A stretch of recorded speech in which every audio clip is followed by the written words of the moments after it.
Good afternoon and welcome to this CEEP webinar. I want to thank Joe Swimmer for inviting me to facilitate a distinguished panel this afternoon as we discuss white clergy confessing, with an intriguing title for this afternoon's webinar. I am the Reverend Ronald Byrd. I am the presiding bishop's missioner for Black Ministries and people of African descent. My ministry covers 111 dioceses and 9 convocations of people of African descent. And when I speak of convocations, I'm speaking about South Africans, West Africans, East Africans, West Indies, Afro-Caribbean, Afro-Cuban, Afro-Haitian, and on. I say that when I give my introduction because when we speak about Black in America, it covers people across the diaspora. And certainly we are privileged in the Episcopal Church to have many people from across the African diaspora. We hope this conversation this afternoon will be engaging for you and also inspire you, not to just think deeper and to soul search, but hopefully to move to action. With that, I'd like to pause and give an opportunity for my panelists to introduce themselves. And I'm gonna start with Ryan.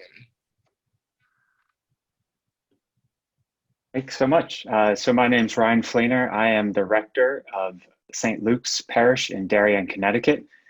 I have been here in Darien since July, so still getting my head around this new context. For the past 10 years, I was an associate at St. James Church on the Upper East Side of Manhattan. I'm originally from North Carolina, grew up in Durham. One thing we're supposed to say as we introduce ourselves is why we agreed to be part of this conversation. And my honest answer to that question is when Joe Swimmer invited me, it made me uncomfortable. And I have come to believe that sometimes the Holy Spirit works in moments of discomfort. And that while the easier thing to do would be to just watch, that maybe the Holy Spirit was inviting me to reflect more deeply on my own experience and to share that with others so that it could be hopefully a blessing to me and to the church. Because I think we're all seeking to grow in our awareness of our own complicity in sins of systemic racism, in our own privilege, and in our response as people of faith to follow Christ's call to love God with our whole selves and our neighbors as ourselves. And so I am excited to be part of this conversation today. In New York, the Diocese of New York invited all the parishes to be part of a 3-year cycle of lamentation and reparation for the sin of racism. And as part of that work, I was very privileged to be part at St. James of a team that looked at our own parish's history, how our parish was founded with the proceeds from the slave trade in New York State, how most of our first vestry were owners of slaves and had financial ties in the shipping industry.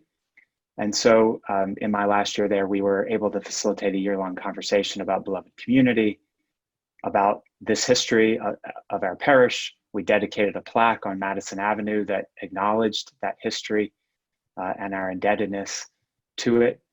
We led a pilgrimage to sites of religious significance in the civil rights movement, and saw a congregation begin a conversation about its own history, its own complicity, and where God is calling it to go now. Coming to Darien, I now find myself in a community that is the whitest context in which I have ever lived, and a community that has a deep history of redlining, of residential segregation, and of anti-Semitism. That's a history that I'm glad to say does not have obvious contemporary expression, but lurks just beneath the surface. And it's exciting to be in a congregation that wants to begin having the conversation here too about these issues. So glad to be part of the conversation today. Thank you, Ryan. And I was thinking of the old adage that we hear as clergy. Our work is to comfort the afflicted and afflict the comfortable, right? So these conversations can be difficult. So I'm glad you mentioned that in your opening statement. Mike Kinman. Welcome. Thank you. Yeah, my name is Mike Kinman. My pronouns are he, him. I am right now the rector of All Saints Church here in Pasadena, California, Diocese of Los Angeles. Before that, I was in St. Louis, Missouri for 20 years, the last 8 years as Dean of Christ Church Cathedral in downtown St. Louis. Why did I say yes, other than I like saying yes to Joe? Two things. First is part of my time in St. Louis, the end part of my time in St. Louis was during the Ferguson uprising after the murder of Michael Brown. And while I was there, met some amazing people. One of them is a pastor named Reverend Sekou, Osagaifu Sekou. And Sekou told me on repeated occasions that my job was to go get my cousins. And so I pretty much, anytime I have an opportunity to talk with white people about race, I do that because Sekou told me to get my cousins, and that's really, really important work because frankly, he was sick and tired of having to try to come get us himself.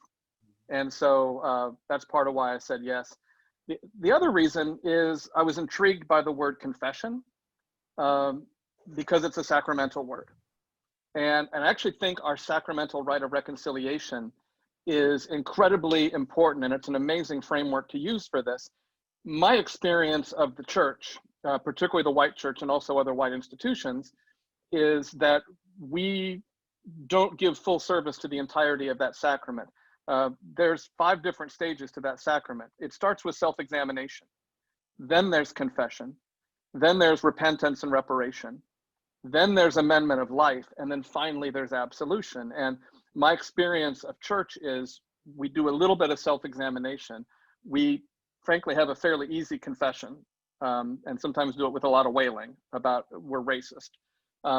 Very little, if any, repentance and reparation, saying what does it actually mean to repair that damage. Maybe a few things in terms of amendment of life, and then we expect absolution.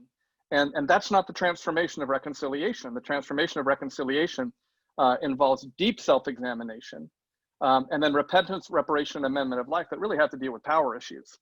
And then absolution is, that's something that the blessing of that is the restoration of right relationship.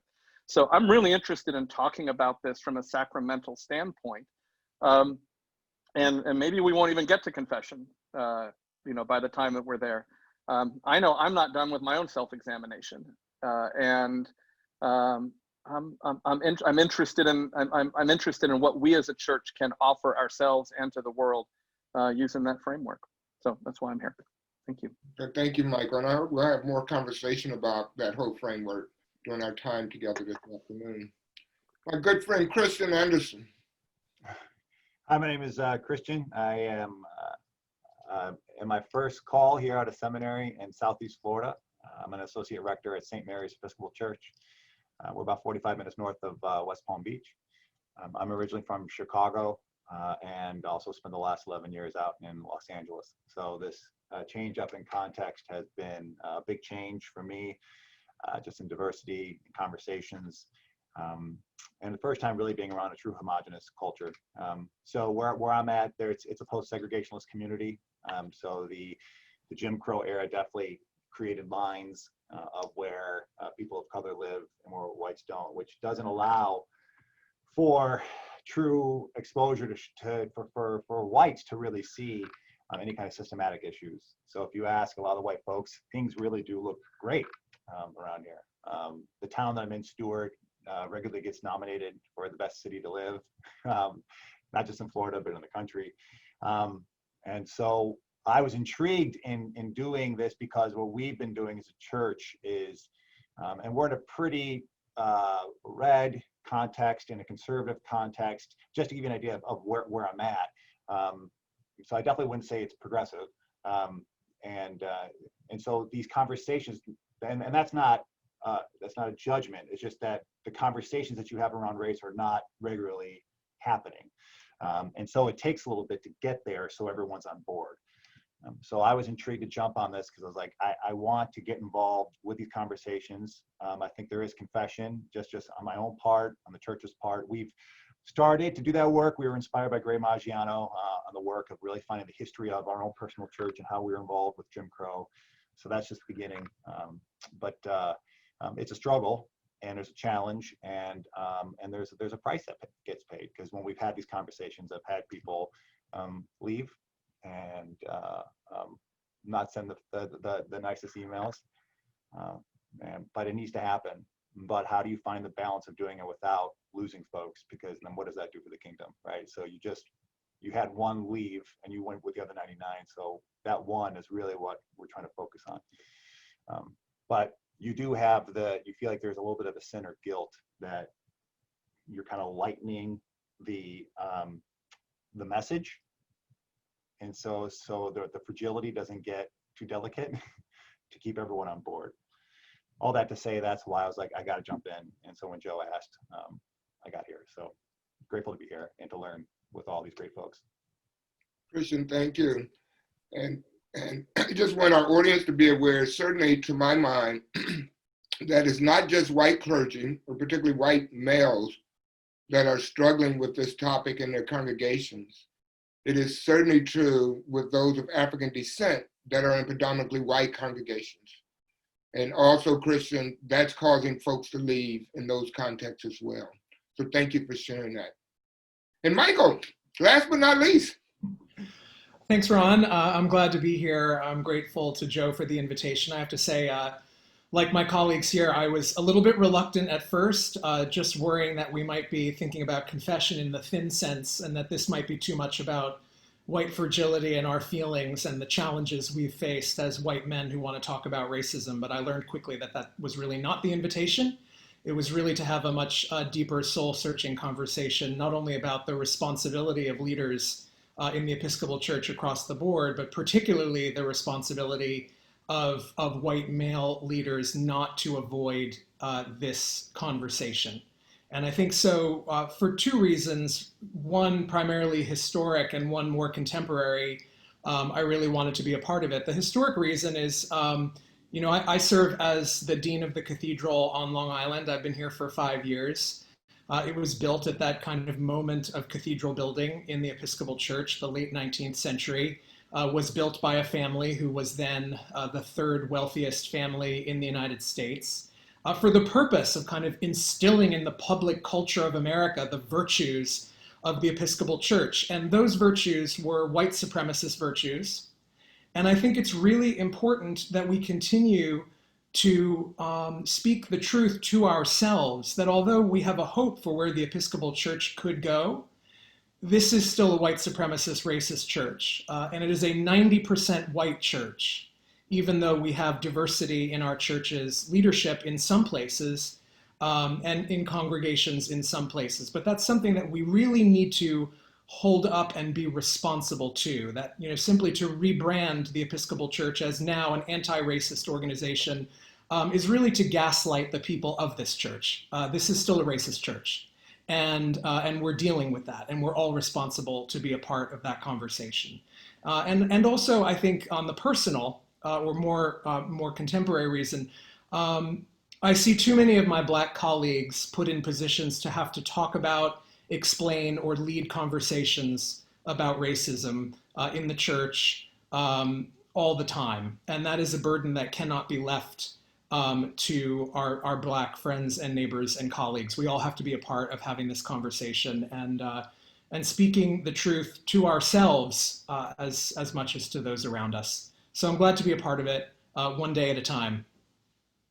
Thank you, Michael. Thank you to all of you for those wonderful introductions. Before we really get into our conversation this afternoon, I want to touch on the hot topic of the day. There seems to be so many. We go through these cycles, the news cycles run so fast. But as many of you know, yesterday, the grand jury just came down with a decision not to indict the officers in the shooting of Breonna Taylor. This is on the mind of very many folks.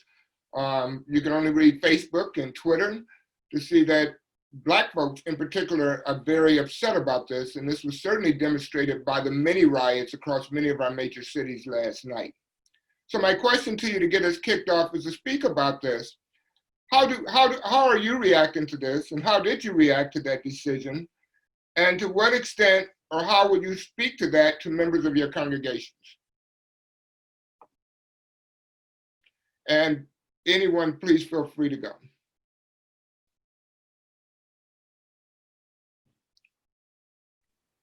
I'll go ahead and jump in. How do we speak to it to the congregation? I mean, part of this is, okay, this happened again, and it happens again and again and again and again. So this is nothing new. And so first of all, not acting like it's anything new, and also not acting like it's no big deal. So the first thing we always do is to say, listen. Sort of like, well, you know, why are Black people so upset? Well, listen to the voices. Listen, seeking understanding. Listen, not trying to form your own idea of what it is that you're going to say in response. But listen deeply to these voices, because these voices are not new. They've been out there for a long time. Listen deeply to them. Center them in our lives. Second thing, and this is something that we were working on yesterday, is there are people out in the street. There have been people out in the street for years protesting white supremacy, particularly protesting police violence. Something that we have an opportunity to do as people of faith, particularly as white people of faith, is to join them and also to hold space for them, particularly as clergy leaders. Police tend to, at least for a while, act a little differently when white clergy show up. Maybe not for long, but at least for a while. And so we're looking at how can we mobilize ourselves to hold space for people who are out in the street. But finally, I just want to, you know, everywhere I've been, there have been sort of this conversation, well, are we ready for this conversation? And that seems to be, that's a way that you block change. And it isn't that you don't love every single person. And I, you know, I do believe that Jesus is the one who chases after the one and leaves the 99. White supremacy is toxic. And this is part of the message of what happened to Breonna Taylor. It literally kills. And this is toxic to everyone. And so I use an extreme example. This is like that we're drinking bleach and that we continue to drink bleach. And yet maybe we have people in our congregation who say, well, I like drinking bleach. I don't think I need to stop drinking bleach. I didn't come to church to hear about not drinking bleach. Okay, well, not everyone maybe is ready to stop drinking bleach, but when you encounter something toxic, you stop it. And we say, no, we actually have to deal with this right now. If I walked into my congregation and was drinking bleach, I'd say, you got to stop this. And that's the attitude that we have to take to this. It's not, you know, we're going to love everyone. If people need to leave, they're always welcome to return. But until we view this as toxic as it is to everyone, until we start realizing that we're continue to drink bleach, we're never going to do this. And so, you know, we have to find, I mean, truthfully, what's happening with Breonna Taylor, if we don't do something now, okay, wait a couple days, because it's going to be another one, because we keep drinking bleach. So we got to stop drinking bleach. Michael, I think it was John Lewis who said, if not now, then when, right? Right. Then when. And I thank you for that, because this is all of our problem, right? Racism, systemic racism is all of our problem. Again, given Breonna Taylor and the way that grand jury came down yesterday, what are your thoughts about that? How are you feeling, and how will you speak to your congregation about that? So we've always done these prayer walks throughout Martin County and throughout Stewart, and we join hands with about 6 other Black churches. So it's us and about 6 Black churches that are like right across the train tracks, and no one's ever gone there, right? Until we started doing the prayer walks. And folks started being like, oh my gosh, look at this. I've never been to East Stewart. It's nice. I thought you could shot over here, right? And like, it's really great. And so because of COVID, it's really taken a hit. And I think COVID became this fearful thing that said, don't get together, don't unite, don't form community, because, you know, we really were concerned about that, and we should be. But when Breonna Taylor happened, it's like we have to get back to what St. Mary's was trying to do, which was to form a community and form a relationship with those who definitely don't look like us. And so then we can hear the stories, and we can work on empathic listening and try to understand, because I know a lot of folks might have heard the news and be like, oh, okay. But that might be a lot different when you go on a prayer walk for 2 hours, and we're doing the Stations of the Cross, and we're praying throughout Stewart, and we're having these conversations, and to hear from your brothers and sisters you did Bible studies with, of people of color, and hearing why this just has to stop. Why this is like drinking bleach. Because if it's just whites talking about it out here, it's not going to really.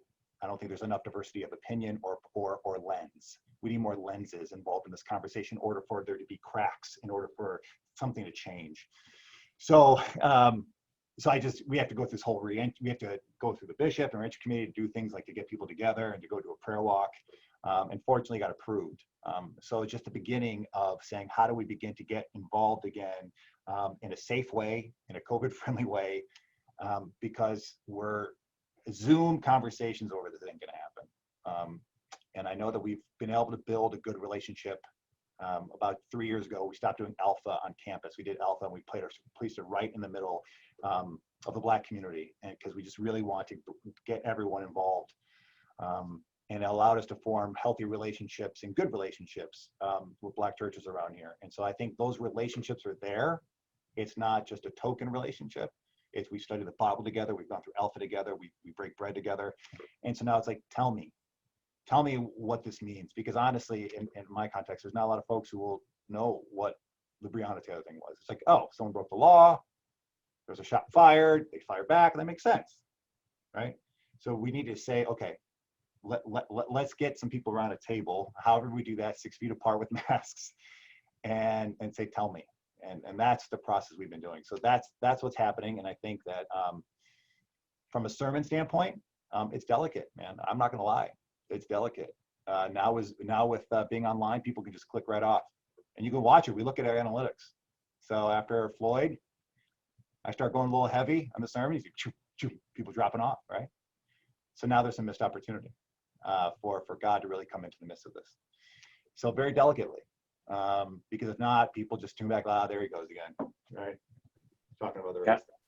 I want to pick up on that because I think that's a challenge that we face, which is you have to have the trust to tell people they're drinking bleach, right? There's a difference between somebody you love and trust walking in a room and saying you're drinking bleach versus a stranger. And I'm really aware of the difference I feel preaching in a new context versus where I was a few months ago, right? I was able to say things in New York because I had built relationships over 10 years that I can't, frankly, and this is in the confession mode, I can't quite imagine saying just yet, because every time I have in these first 2 months, I get an email or a phone call about challenging, which is not to say you stop doing it, but you are very aware of the need to build the trust in order to take people somewhere. And I think it's a real reminder of our pastoral responsibility to build those relationships so we can challenge people, so we can take them somewhere. And I think that as a church, we have to find that place where we can have enough sense of safety in a community to speak hard truths amongst one another. And that's what we're trying to do here, is to build community conversations. Because to the question of what would we say about yesterday, I'm not sure most people are that clued into yesterday. And so if I stood up and sort of preached the whole sermon about it, it would be a challenge to a lot of people to hang in there and hang with me. So how do we create the spaces where people feel safe enough to drop their shoulders and have the conversation? And I think that's the work before us. And thank you for sharing that, Ryan, because I think two things there. We want to talk about proximity, right? Breach relationships. The other thing I want to say is that in many Black congregations on Sunday, they would be remiss if they did not speak about this issue on Sunday to their congregation, because it's heavy on a lot of people's mind. But two things you said, I want to say trust, and we have a responsibility, I think, as clergy, as prophetic preachers of the gospel, to bring the truth to our people. Michael. Yeah, Ron, thank you for saying that. That's, I think, and serving in a diverse congregation, Sunday is about checking in with people about how they're doing, those who feel traumatized yet again at discovering that this is going on, even if they're not shocked and it feels par for the course. And also trying to raise it to the awareness of those who are not even following this story, and kind of returning to the spiritual truth for us. Let those with eyes see, let those with ears hear, and kind of back to what Mike was saying about self-examination. I think this is a moment for contemplation and to say, can we really see that this is happening? And if we really see it, and we can link this and the lynching tree to the cross, that if what we're observing is the ongoing crucifixion, what are we called to do as those who are seeing it and hearing it today? And it's simply not just to witness it, but to build a community of justice that moves through it and beyond it. So that's the day-to-day work. But I think the pastoral work has to be upfront, really discovering where people are, whether it's traumatized by yet again systemic injustice exposed, full frontal, or those who are just skip over this story in the newspaper. Doesn't matter, Pax Americana, just another day. Many scholars have written about what you just spoke about, Michael. Black people in particular, and people of color in general, have been going through this trauma over and over and over and over again. We can go back to the Gardners, to Trayvon Martin and on. Each time these images appear and these happen, there's a new moment of trauma for Black people that maybe to some of our white friends, they may not see that because they're not experiencing or sharing the same space. I want to take off a minute on what both Mikes just said a few moments ago. Let's go to this notion of this sacramental piece of confession for a minute, because I think we struck on this. What does self-examination look like? And how do we get those who have our ear understand that that's important, and how to begin that process of self-examination before we can get to confession? How do we help our brothers and sisters? And how do we talk about what it means to do self-examination around race, structural and systemic racism, and even white privilege, if I might add that in? Mm-hmm. Christian. Well, we looked at, I think every church, right, since Floyd, if they weren't doing it before, was like, okay, how do we do this? And almost every piece of material, from Be the Bridge to different book studies, we looked at, and I was like, this won't fly. This won't fly. This is not going to lead to introspection. This is going to lead to defenses up, and people, this is not going to work. So I was reading Christianity Today, and there's a fellow named Reverend Steve Miller out of North Texas, who's been doing this work, racial reconciliation, for about 12 years. And I started talking to him, and he was telling me about Anxious Conversations, and some other of these big books to get with folks to start warming up, because we like to bring him in to get us to do introspection. And I started talking to him more. He's like, oh, wait a minute. Because I've had folks tell me that, racism doesn't exist anymore. Mm-hmm. We're good, right? Now it's all, everyone's got equal opportunity. You can pull yourself up by your bootstraps, you're good. He's like, okay, so you're not even ready for the R word. He's like, let's not do that. Let's just start with empathic listening. And I'm going to give you another book about nonviolent communication. I want you all to just focus on that. So he gave me some Brene Brown stuff. I couldn't believe this guy, this Baptist minister out in North Texas, a town of 400 people, telling this Episcopal priest, like, you need to read some Brene Brown. And I was like, okay, great, awesome. So, and he's like, you start there and just nurture this conversation about empathic listening, the power of that. And also how to communicate with nonviolent communication, because we're all going to need that, because November is right around the corner. And then you can set the stage for me to come in, and then I can lead folks of how to go beneath the surface and really start to look inward. So that's one simple way, is that we're trying to even go really, really meta right now. And I guess I just weaseled myself out of that question, because what I'm saying is we're just having to learn, we're going to be focusing on new skills.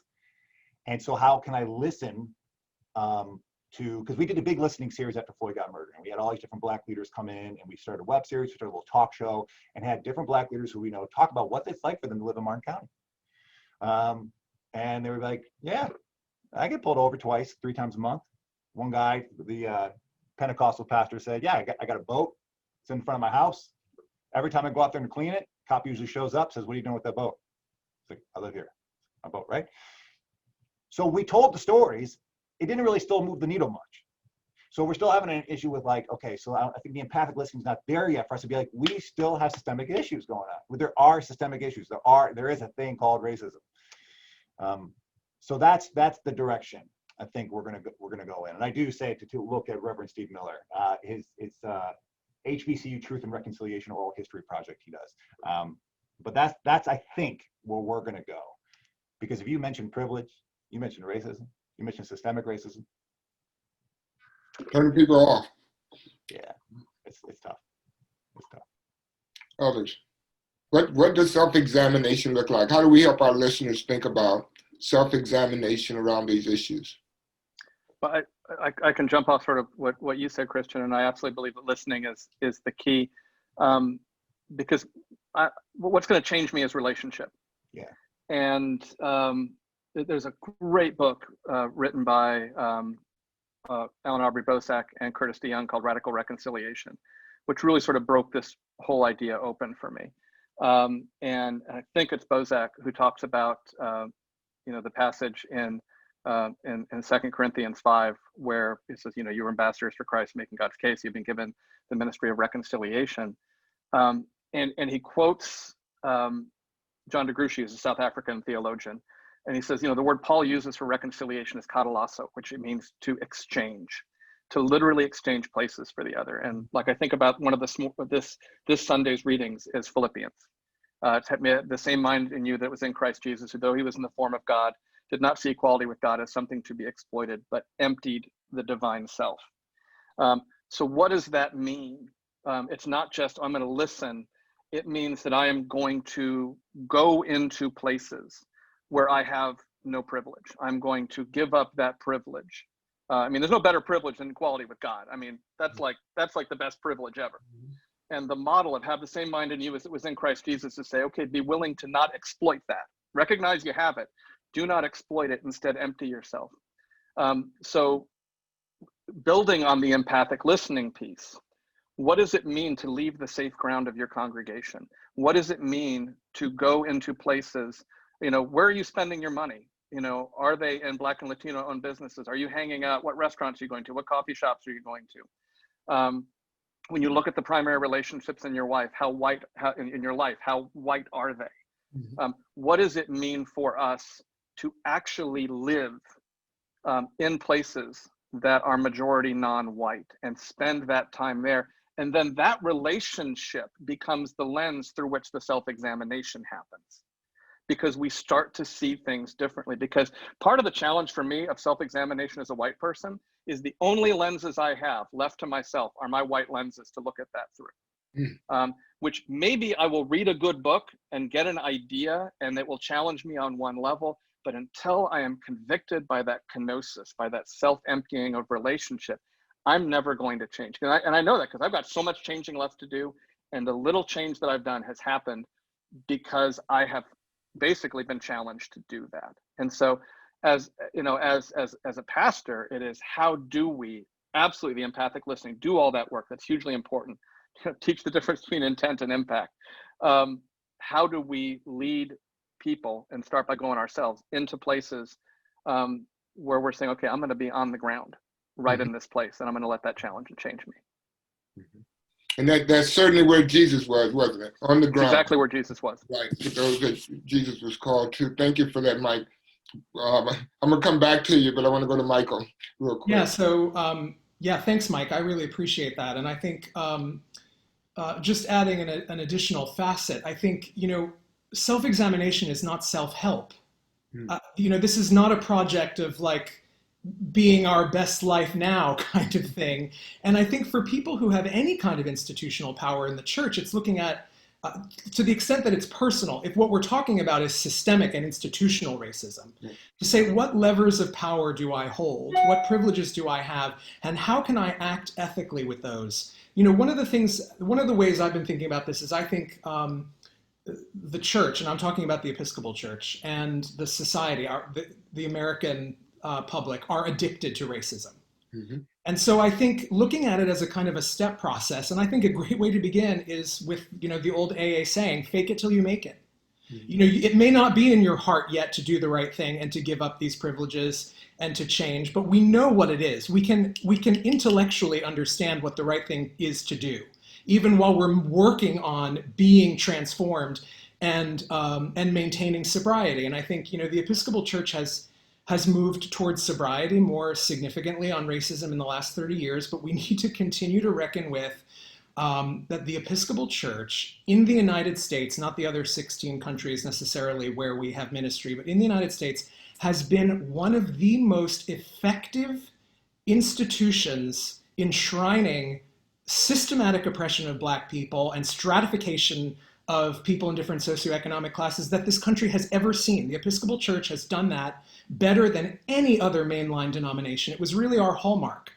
So to say that because we've been working on our sobriety kind of for the last few years, that we're now clean and sober, is just not true. But we can still fake it till we make it. We know where God is calling. We read the Gospels. We know where to go. And we just got to put one foot in front of the other doing those things, acting ethically. Thank you for that, Michael. Ryan, do you want to jump in here? Yeah, the only thing I would add is think about the gospel for Sunday, the parable Jesus tells about those who say they'll do it and then don't do it, and those who don't say the right thing and get involved. And I think to Michael's point, it's a real challenge for us not just to talk well, but to act well, and to model that for our congregations, to challenge them to do the same. I think the self-examination has to begin in just continually bringing it up, right?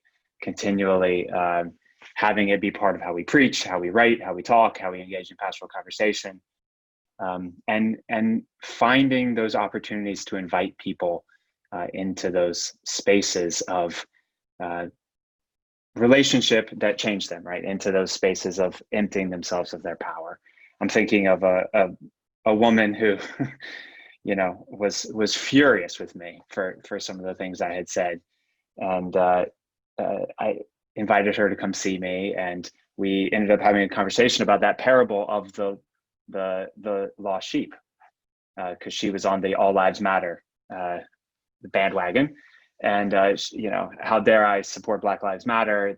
Don't I know it's a Marxist organization? Don't I know that all lives matter? And by the way, take down the pride flag too. But what I was able to say is, right, have you listened, right? Have you put yourself in a place where you are not the only dominant voice, right? Have you put yourself in a place where you can hear the pain of the one sheep? Because if you have, then you are going to take this seriously. And one of the gratifying things that I just received a few days ago was a thank you note from her, that she has found some podcasts and some Black preachers that she started listening to, so she could try to begin her own work and putting herself in a position of receptivity. And I think that's it's holy work that we're called to invite people into that space of emptying themselves, of not just talking well, but of putting themselves in a place of vulnerability. That's the only way we'll be changed. Indeed. Well, thank you for that. And just moving with that same theme, I think, we talk about, in the Episcopal Church, we talk about evangelism. And our presiding bishop moves us towards this way of love message, right? And part of that work is for people to tell their stories. When people hear our stories, I often say that we will tell a story about a great restaurant we went to on a Friday night or a great movie we saw, but we're a little more apprehensive in telling about what God is doing in our lives and has done and will do for us. So I'd like to just bridge that into this next conversation about how do we tell our stories? And for each of you, I'd like you to just take a moment to share your story. When have you engaged in someone that was perpetrating racism? And what did you do about it? How did you engage in that? And how did you help?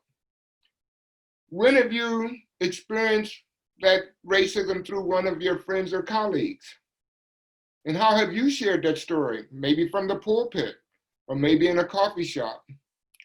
So I want to hear you talk about your story, your confession of coming to this point, of being able to share your stories around race with people that look like you?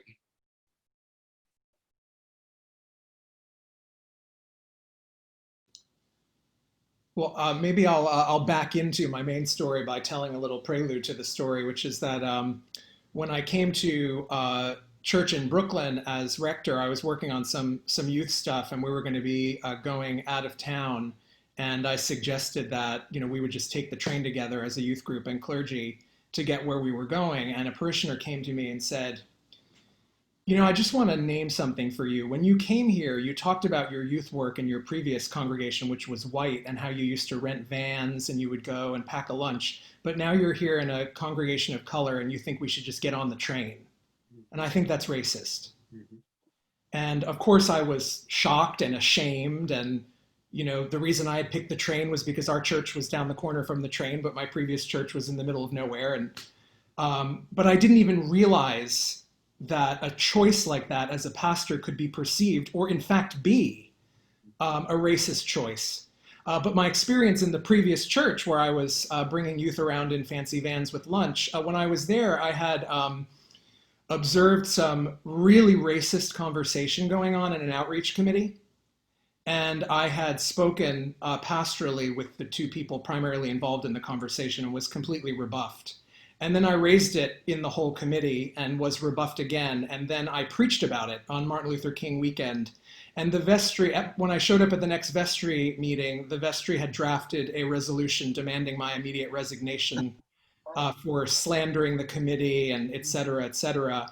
And the diocese, I of course was panicked. They passed on an eviction notice from the house I was living in. I didn't know what to do.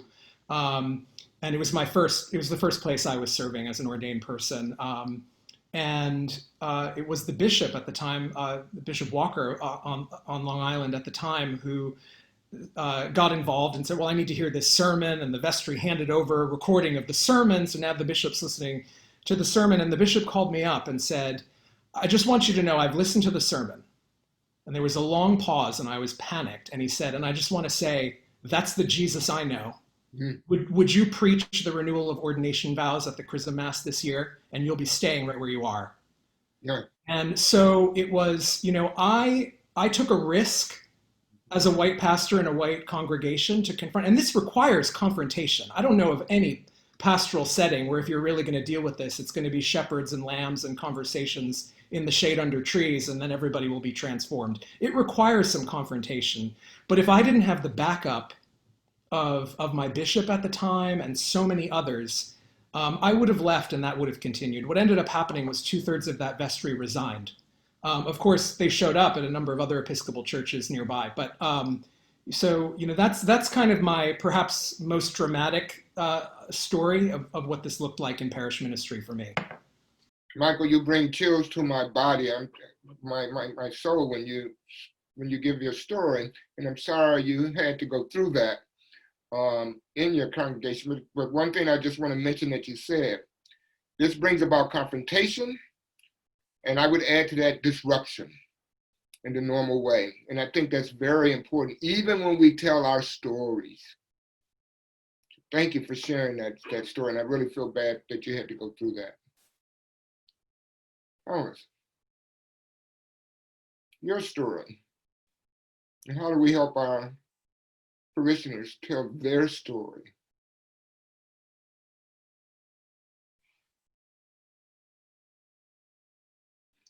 Before you go, I just want to say that one of the things, I was in a all-white parish, predominantly white, we like to say, but the only thing black in the parish was me, my wife, and my 3 kids. But in that parish that I was in before going on the presiding bishop staff, one of the things I did at funerals was look out to see how many people of color came to celebrate the life of the deceased. And more times than not, I can tell you I was disappointed because it was a white parish, predominantly white people would come, and that told me a lot about how the deceased lived their life and how, when we talk about proximity and being with other people or being in those communities. So I shared it with you. Mike, you want to touch on sharing your story? Yeah, and it's, I'm mostly so conscious of the times growing up and through my whole life when I did nothing. And that when I was confronted about that, there was an amazing priest in the Diocese of Missouri named Emery Washington, and a blessed memory. And Emery, Cardinal Rector in All Saints Church in St. Louis. And he and I were General Convention deputies once, and we were having a deputation meeting. And, you know, there was some resolution about race. I think it was about the Conyers Amendment that was coming up. And I was really downplaying its importance compared to other things that I thought were more important.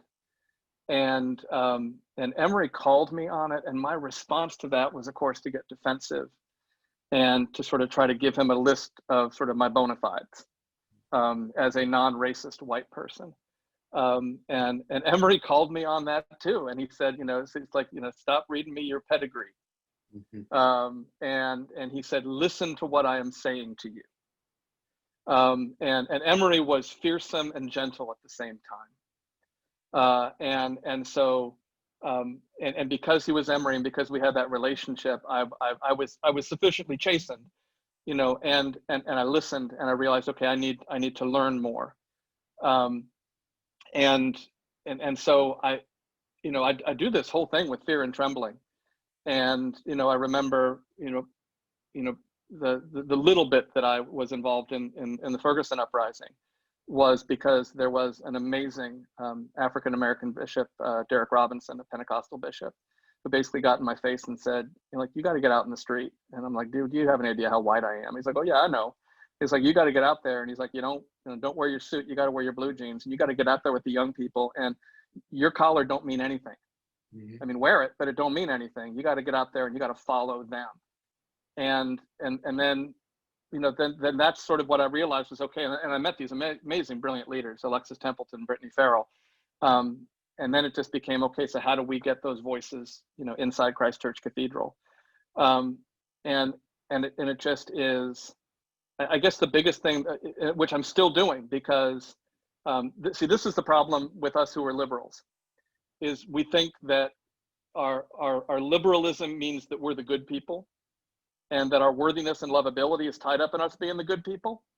And so anyone might suggest that we still have work to do, or, you know, we think, oh, that means I'm not good, and we go to the shame place and we think maybe I'm not lovable, and we get all defensive, and I'm right there. And it is just holding off that, you know, and you know, there are ways that those among us who are more liberal are in some ways more frustrating to deal with than those among us who are conservative, because we tend to think that we've already arrived when we've done 2 steps of the journey. And that's, you know, that's the work. Robin DiAngelo speaks about that in her book on white fragility. Yeah. And she says that the most dangerous folks are the white progressives. That's right. Well, King knew that. That you mentioned, Michael.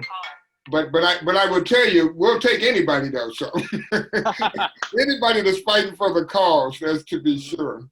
But I think that is a challenge. Christian or Ryan?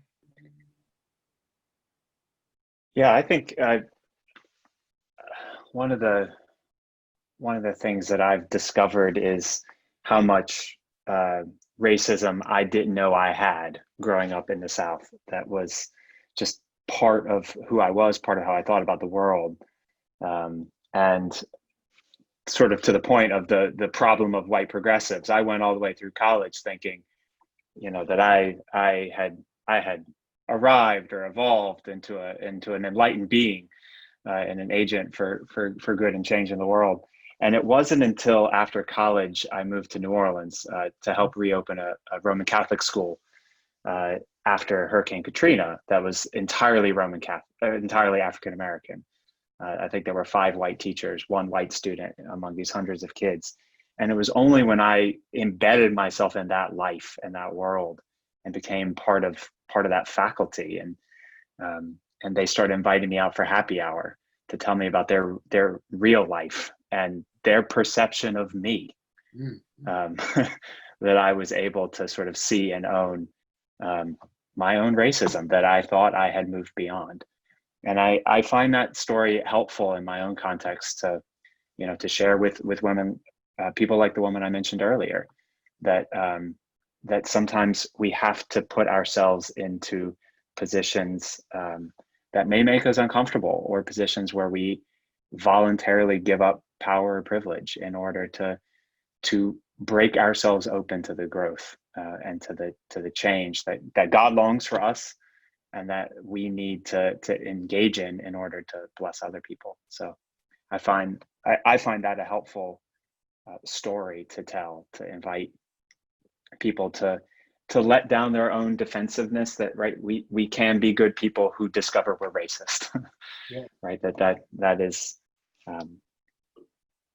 the work. Thank you for that.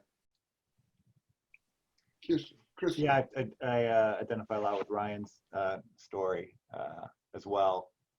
Coming from, I went to a boarding school that was, that's decently diverse, and so we all graduated from there thinking that we had this great, and we did. I was very grateful that we lived in dorms with folks from all over the world. But it kind of does give you a little bit of arrogance, where you think that, oh, we're so culturally competent and racially competent.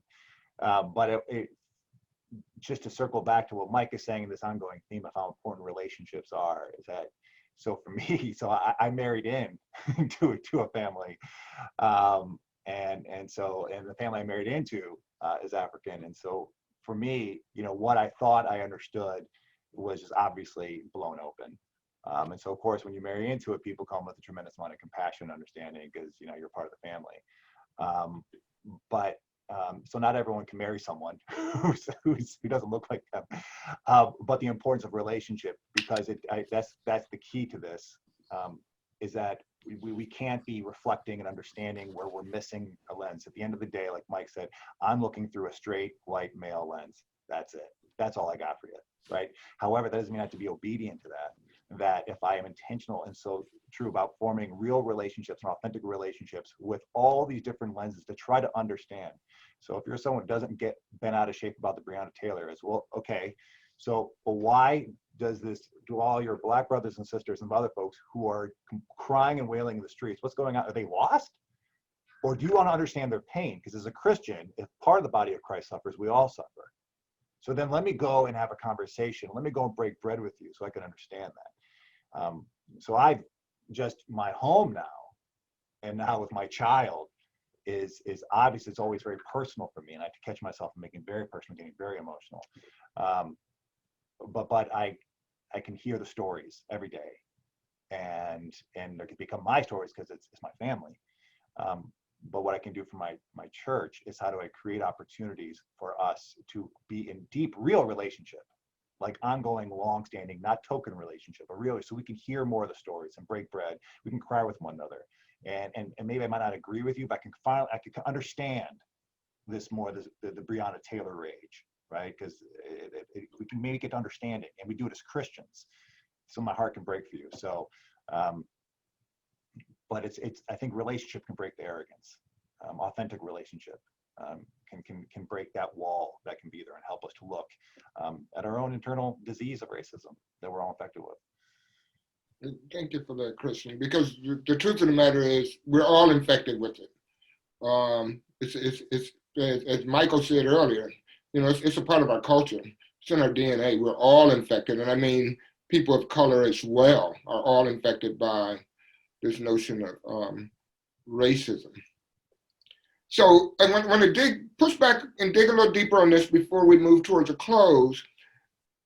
Is in telling your story, because I think it's important that people not tell my story about racism, because as I said, we're all in it together, right? We're all a part of it. So we all have these stories of racism, where we've witnessed racism, where we've seen it, where the systemic piece, the structural piece that's out there. And the challenge in that, of talking to our congregations about that. I think what Ryan said earlier is a big piece of it, is building trust first, then people will listen.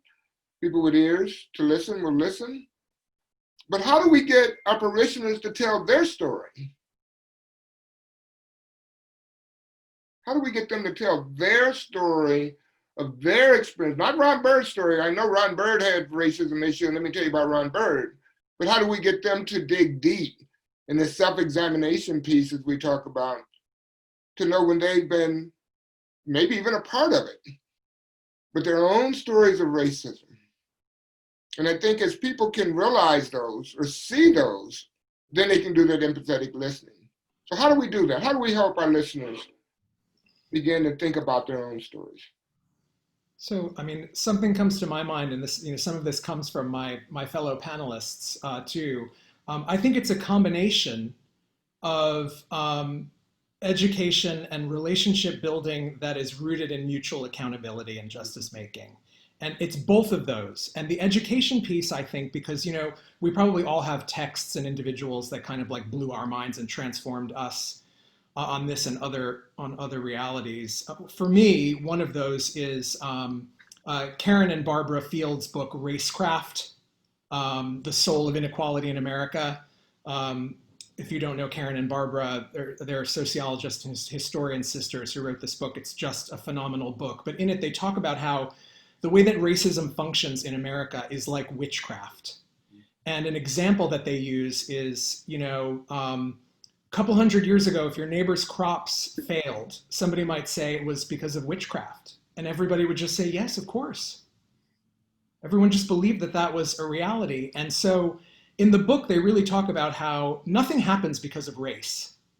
People aren't killed because of race. Nothing happens because of race. Things happen because of racism.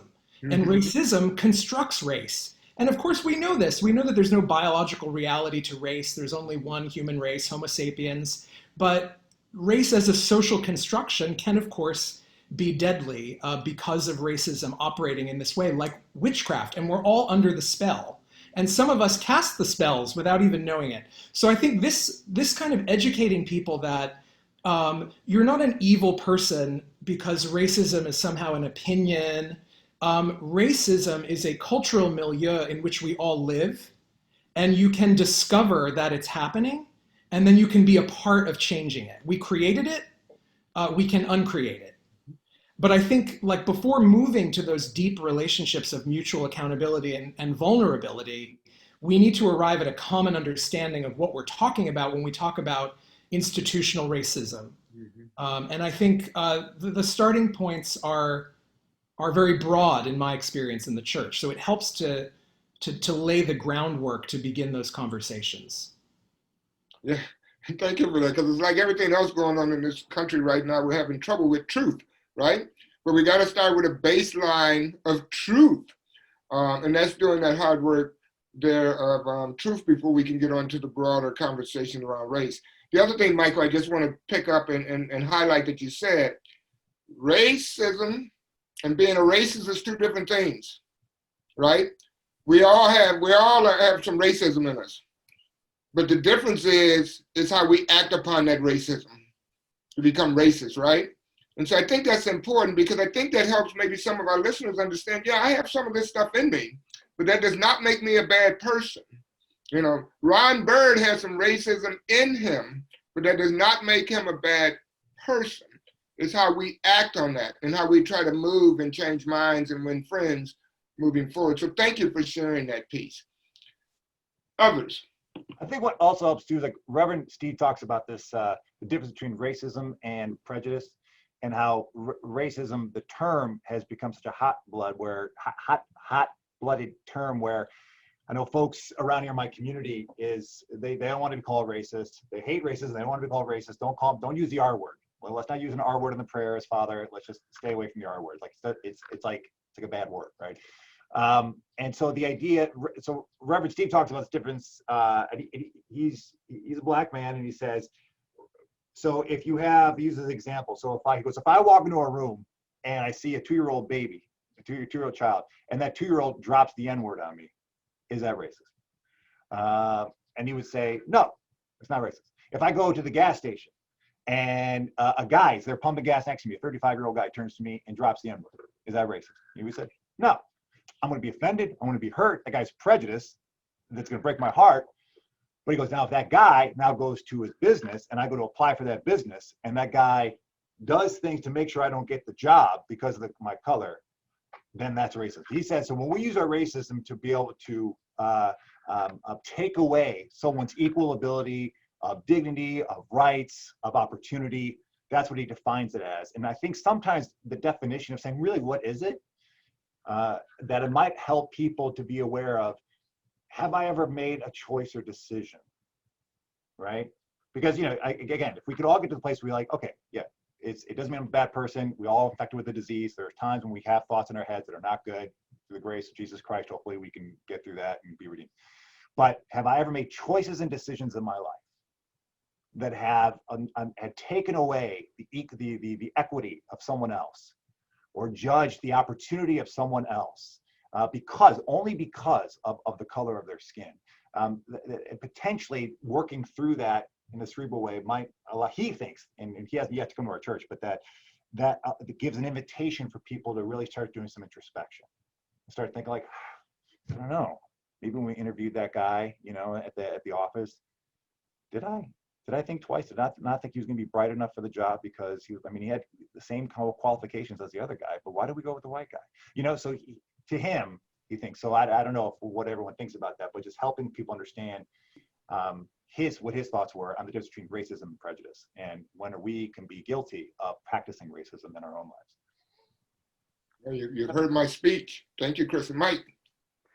Yeah, to talk about, so how do we get people to tell their stories? The most compelling instance of church that I've encountered, so let me say, I have not encountered a more compelling instance of church and faith community than the community of Thistle Farms, which is what Becca Stevens has founded in Nashville.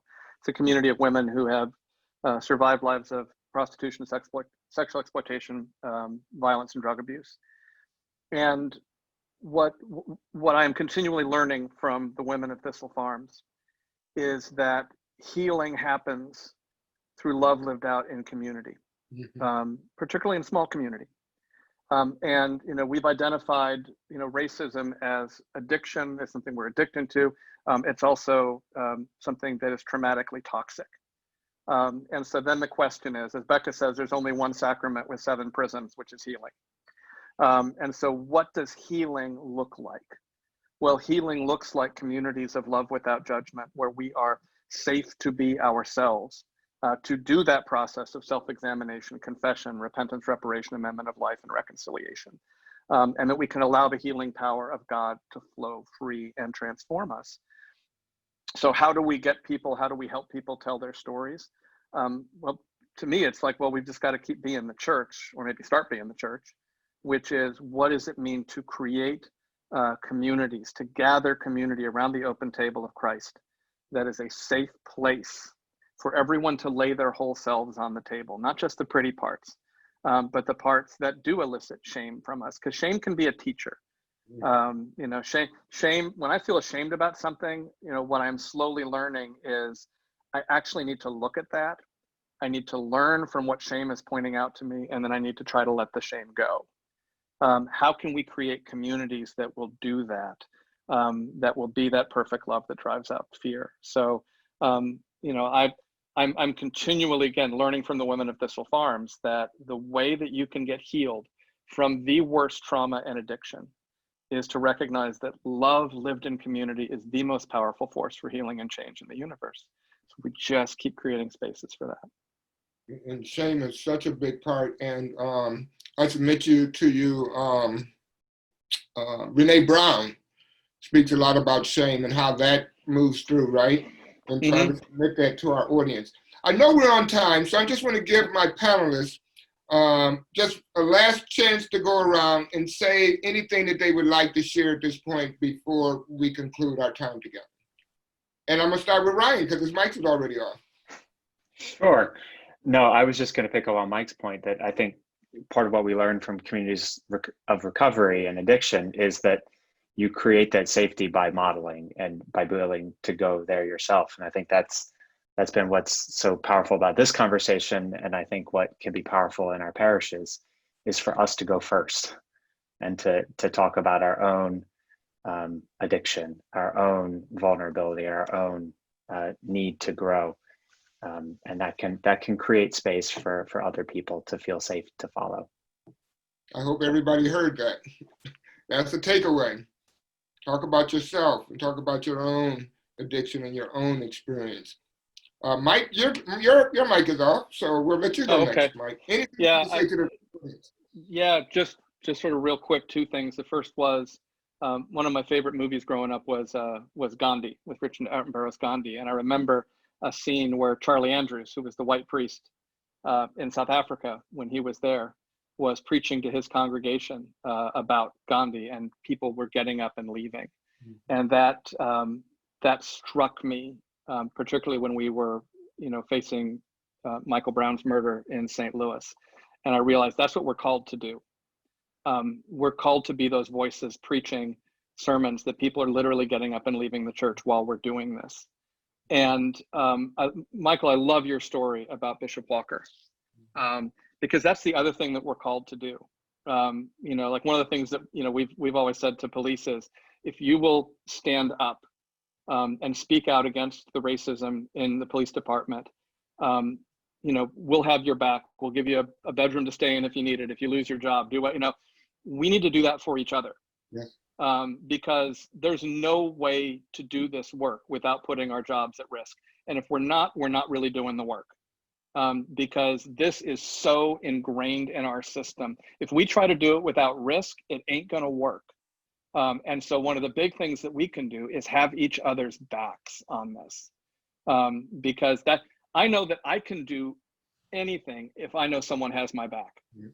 And so that's what I would say is, like, if you're out there watching this on the video or whatever, contact us, get a group of people together, have each other's backs, because that's where change happens, is when we know we have each other's backs.